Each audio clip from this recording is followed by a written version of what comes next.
আসসালামু আলাইকুম। গরম গরম ভাতের সঙ্গে যদি থাকে ভর্তা, খাবারটা হয় তৃপ্তি। ডাল ভাতের সঙ্গে এমনি গরম গরম ভাতের সঙ্গে ভর্তাটাই বেশি ভালো লাগে। আজকে আমার ভিউয়ারদের মাঝে শেয়ার করব বিফ তিল্লি ভর্তা, গরুর তিল্লি। এটাকে অনেকে বলে মাটিয়া। এর জন্য লাগবে পেঁয়াজ, রসুন, আদা কুচি। আর তিল্লিটাকে আগেই ভিজিয়ে রেখেছিলাম। এখন আমি সাদা আবরণটা তুলে নেব। এটা কিন্তু সফট হাতে তুলতে হবে, রাগ করে তুলতে যাবেন না, তাহলে ছিঁড়ে যাবে, তখন এটা সৌন্দর্যটা থাকবে না। আর সাদা আবরণটা যদি থাকে ভর্তা বাটতে কষ্ট হবে।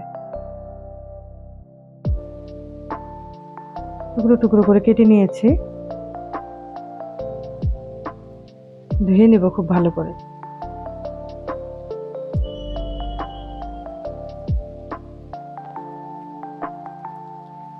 এখন সেদ্ধ হতে দিব। এটা সেদ্ধ হতে বেশি সময় লাগে না। সামান্য পরিমাণে পানি, হলুদ ও লবণ দিয়ে সেদ্ধ করতে দিব।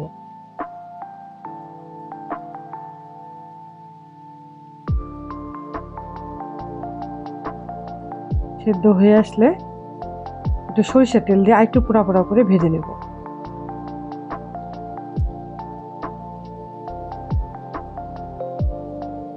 খুবই সুস্বাদু একটা ভর্তা।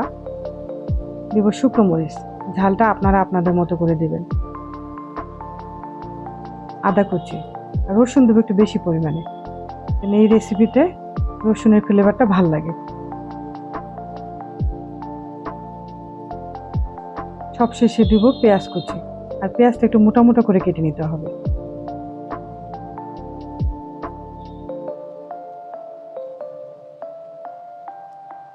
যারা ভিডিওটি দেখছেন এভাবে ট্রাই করবেন। এটা শিলপাটায় বেটে নেব।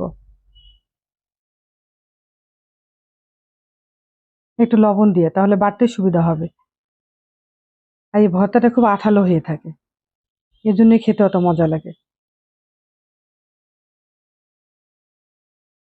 এটা ব্লেন্ডারে দিলে বাটাটা ভালো মতো হতো না। আর সবশেষে দিব রসুন, আদা ও পেঁয়াজ।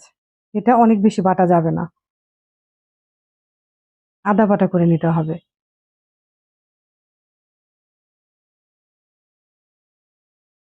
ভিডিওটি ভালো লাগলে শেয়ার করে দিবেন।